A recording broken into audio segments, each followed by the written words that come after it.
India. The land of spiritual enlightenment, mouth-watering curries, ancient wisdom, and human feces on the sidewalk. It's the country everyone thinks they understand because they watched Eat, Pray, Love once. But let me tell you something. Being born here? That's a whole different level. You're born on an awfully hot day in a hospital with a staff-to-patient ratio of 1 to 50. Your mother gives birth surrounded by 4 other women in labor and 2 noisy aunties who weren't invited, but came anyway, just to help. The moment you're born, someone checks your horoscope. If Mercury is in retrograde, your name will start with R, or you'll be cursed to marry late. As you're born in a city, you'll be welcome into this world amidst honking horns, power outages, and 3 aunties gossiping about your mother's birthing technique.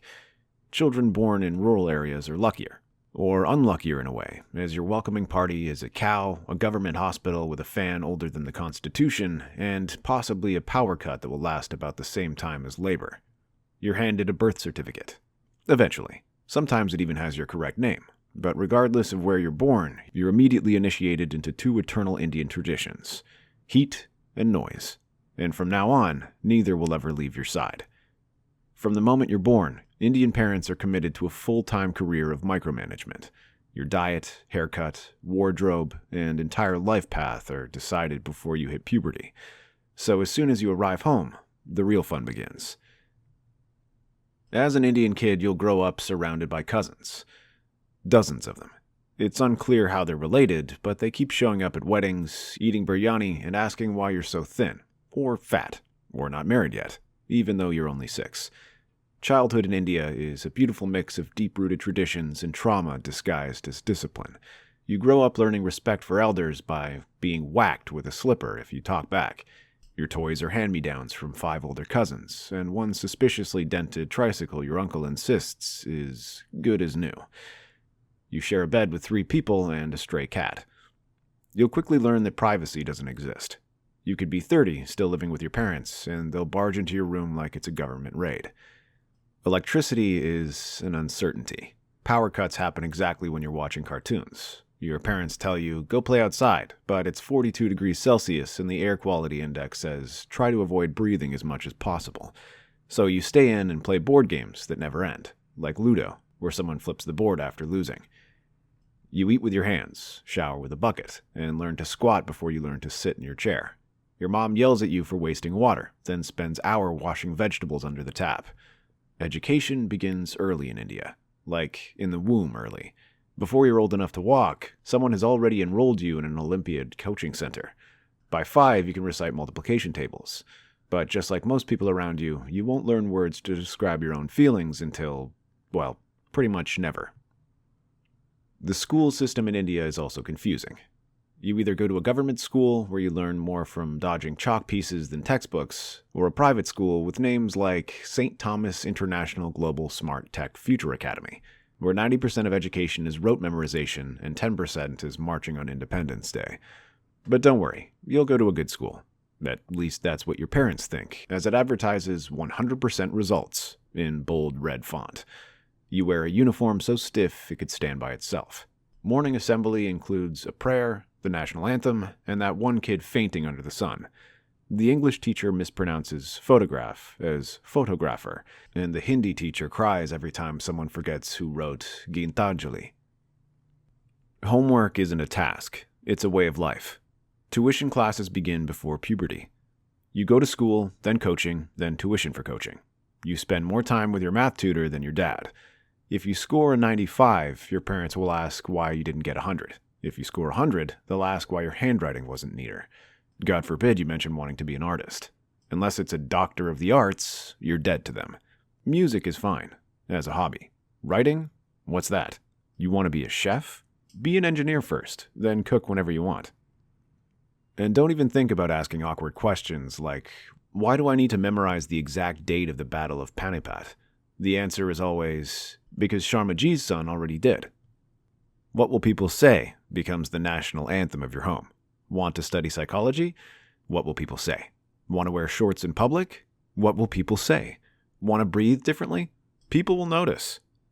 Years pass, and you're now a teenager, which means you're officially entering the Great Indian Engineering Entrance Exam Hunger Games.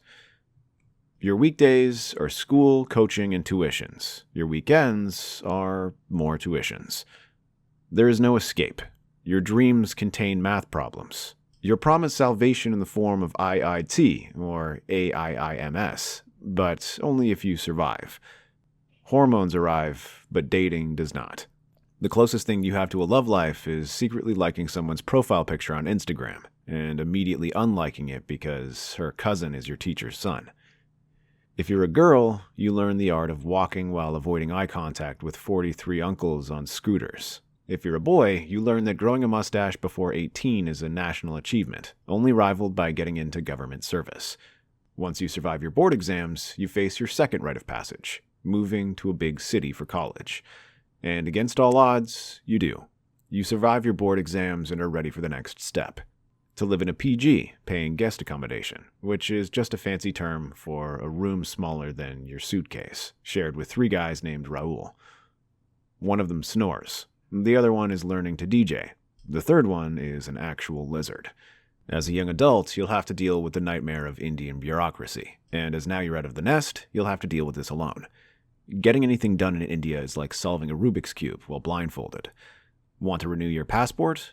Prepare 5 passport-sized photos, 3 affidavits, 2 visits to a government office, and at least 1 bribe. Sorry, service fee. Being young and in college also means you're enjoying your first bits of unsupervised freedom. You see, until college you basically exist under house arrest, with occasional parole for weddings and coaching classes. Boys and girls don't mix unless it's in the chemistry lab, and even then, only if the teacher is watching. Relationships? That's Western nonsense. You're supposed to focus on your studies, and then marriage. Yes, marriage. You see, Indian culture glorifies chastity, purity, and sanskar, aka values. So the only acceptable relationship is marriage. Yet, at the same time, the Bollywood movies you've been watching your whole life has entire songs about seducing someone on a mountain while it's snowing and wearing only 6 square inches of fabric. To make matters worse, sex is taboo, but also the secret national obsession. You're not allowed to have it, but you're expected to produce children and even grandchildren on your wedding night with a person you barely know, but your family thought was the perfect match for you. But don't worry about arranged marriages yet. For now, you're free, and still have to pick up some valuable lessons on your own during this period of your life. You learn on your own to watch your step. Literally. Sidewalks aren't always a given, and potholes double as swimming pools during monsoon. But the true urban adventure lies in dodging the occasional mystery turd. Women in India have it particularly difficult, as they learn early on. They are born with an extra set of instincts. You learn to clutch your bag tighter, check the back seat, avoid walking alone at night, and pretend to be on a phone call while riding a cab. Not because you're paranoid, because you're experienced. You're told to cover up, not to smile too much, to not smile too little. Basically, don't attract attention, but also don't be rude. Simple, right? The news reads like a dystopian novel, and yet somehow it's the women who are told not to go out after dark, not trust strangers, and not to talk back. In a country with goddesses and temples and dangers on the street, you learn to worship yourself quietly and carry pepper spray. Unfortunately, as you're out of college now, freedom is over, and it's time to enter India's greatest game show, Who Wants to Be an Overworked IT Employee? After dozens of interviews, you get a job in a startup where your title is Growth Ninja, and your salary is just above the cost of rent in Bengaluru. Your salary disappears in rent, EMIs, and that one friend's wedding every month. Speaking of which, once you turn 25, your relatives activate like sleeper agents. Every wedding you attend becomes a matchmaking convention. Aunties evaluate you like mangoes at a market. If you're a girl, they ask if you can cook at least 6 types of sabzi. If you're a girl, they ask if you can cook at least 6 types of sabzi. If you're a guy, they ask about your salary and horoscope, and whether you own property. It's a pain in the ass, but it's more effective than leaving misspelled compliments on the social media pages of random Westerner girls like your only single uncle does. If you fall in love and try to marry out of caste, you unlock the advanced level of Indian difficulty mode, family drama. Bonus round if the person is from a different religion, or worse, a different state. Eventually, you get married. The wedding is a 5-day-long Bollywood production sponsored by your parents' retirement fund and 10 personal loans. You pose for 100 photos with a fake smile while you ask yourself who half the guests even are. Then comes the baby. and your transformation into your own parents is complete. You now say things like, "When I was your age," and "because I said no." You discuss preschools like your child is applying to NASA. You attend PTA meetings with the same intensity as war councils. You move to a better locality, which means your rent triples, but the pollution remains. You buy a second-hand SUV, not for status, but because those are the only vehicles that can deal with the potholes on the road. Your dreams of traveling the world are now dreams of sleeping 8 hours without interruption. Years keep going by, and now you're in your middle age. Do you juggle with the responsibilities of taking care of your aging parents, demanding children, a frustrating job, and chronic cough from all the years of breathing smog?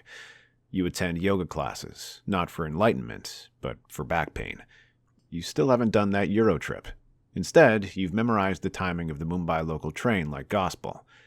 You've accepted that traffic is your destiny, and that every weekend will involve an argument with your broadband provider. Your ambitions have downsized from change the world to change my mobile plan without calling customer care. You still vote, but with resigned optimism of a man choosing between spicy and extra spicy disasters. You finally retire. You move back to your ancestral home, where the ceiling fan still creaks like it did in 1987. You start gardening. You forward 23 WhatsApp messages a day and watch news debates and yell at the TV louder than the anchors do. You tell your grandkids stories about the 90s, how there were only 2 TV channels and phones had buttons. You start every conversation with "kids these days" and end with "at least we had values." You visit the temple more, not because you've suddenly become religious, but because it's peaceful, air-conditioned, and no one asks for your adhar there. Your children come to visit on national holidays, bearing gifts and guilt. You pretend not to care, but you've been waiting for them all week. And finally, you reach the end. You're getting ready for that obituary in Times New Roman that says you were a loving husband, a devoted partner, and a proud Indian. And you think about all the unnecessary pain that living in this country gave you. The stomachache, the bad air quality, the heat, the awkward relatives, and the social pressure. And just like that, you close your eyes one last time, knowing that, regardless, you've been a good man. You're born on an awfully hot day in a hospital with a staff-to-patient ratio of 1 to 50. Your mother gives birth surrounded by 4 other women and... Wait a second. What? Oh, yes. Sorry about that. One of the core beliefs in Hinduism is reincarnation. So, welcome back, I guess. While it might suck to be born in India, again, the fact that you were a good man might mean that maybe, just maybe, this time will suck a little less.